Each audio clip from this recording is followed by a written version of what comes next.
não houve por parte da lei a previsão de automaticidade, não se fixou prazo fatal. A lei, o parágrafo único do artigo 316, não diz a prisão preventiva tem 90 dias.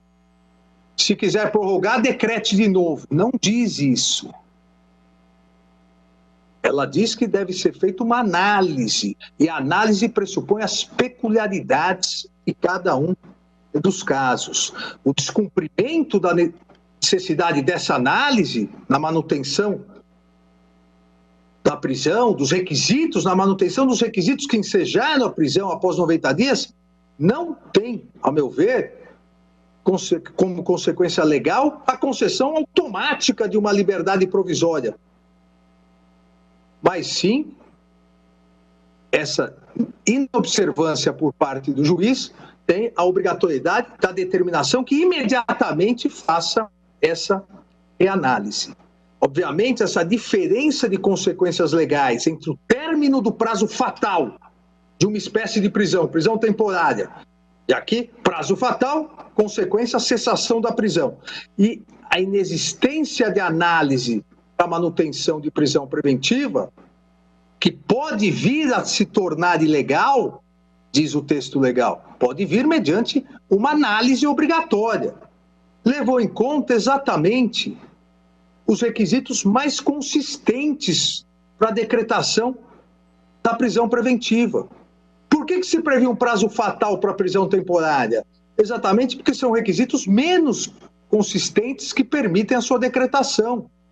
No caso da preventiva, são requisitos mais consistentes. Então, que tende, nós sabemos, a se manter durante o processo. Principalmente, aqui faço uma distinção que vai afetar muito a conclusão do meu voto, principalmente como na presente hipótese, onde já existente condenação em segundo grau. Nós sabemos que, doutrinariamente,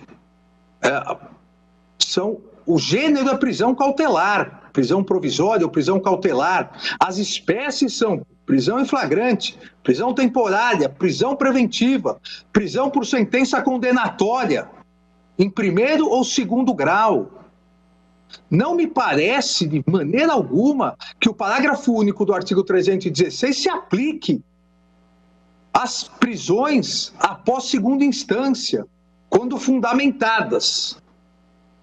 Eu quero recordar, e recordo aqui, nem haveria necessidade, tenho certeza, mas que no julgamento da ADC 43 e 44, quando por maioria, 6-5, o Supremo Tribunal Federal entendeu não ser mais possível a execução provisória da pena após decisão condenatória em segundo grau, houve, salvo engano, posicionamento unânime, apesar dessa intrincada maioria de ser assim, mas houve posicionamento unânime que o tribunal poderia, ao condenar ou manter a condenação, de forma cautelar, determinar a prisão. Olha, nós temos aqui uma prisão, como é o caso em concreto, nós temos uma prisão fundamentada em decisão condenatória de segundo grau e que só não transitou em julgado porque é um recurso da defesa.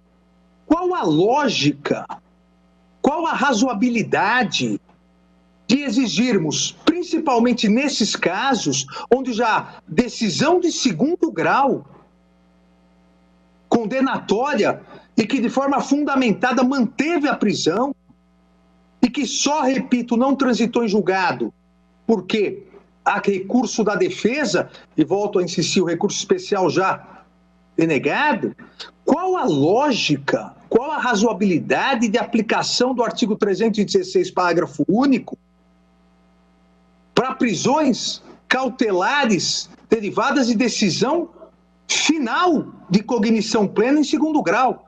Porque segundo grau já decidiu a questão das provas. Qual a lógica e razoabilidade nesses casos, onde já há decisão de segundo grau condenatória, de a cada 90 dias pedir uma nova análise? Olha, se o tribunal já condenou a cognição plena, a última cognição plena, e só está aguardando o trânsito em julgado, óbvio que entende que até o trânsito em julgado permanecerão os requisitos. A análise a cada 90 dias, a meu ver, se dá até a necessidade dessa análise, se dá até decisão condenatória em segundo grau. Depois disso, não se aplica. Até porque a prisão em segundo grau, essa possibilidade está lá no parágrafo 1º do artigo 387. Não está no capítulo que regulamentou a preventiva. É durante a instrução processual.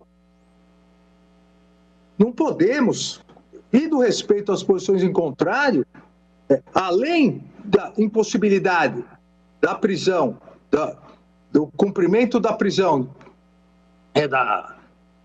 da execução provisória da prisão, agora passar a exigir que a cada 90 dias, já o tribunal tendo definido a prisão e os recursos, esperando recursos da defesa, haja essa obrigatoriedade dos tribunais. Isso é irrazoável, é ilógico. O artigo 316, parágrafo único, se aplica até o final do processo de conhecimento, até a cognição plena. Uma vez, ao meu ver, decidido pelo tribunal, já está definido, óbvio.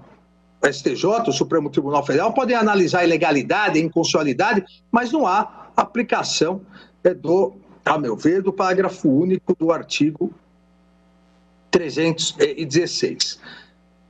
Assim, senhor presidente, encerrando, diante de todo exposto, digo, em primeiro lugar, que entendo, aqui, a partir dos debates, se necessário for me posicionarei, a necessidade de analisarmos daqui para frente o cabimento ou não, quais as possibilidades de suspensão de liminar em relação a decisões monocráticas de ministros do Supremo Tribunal Federal.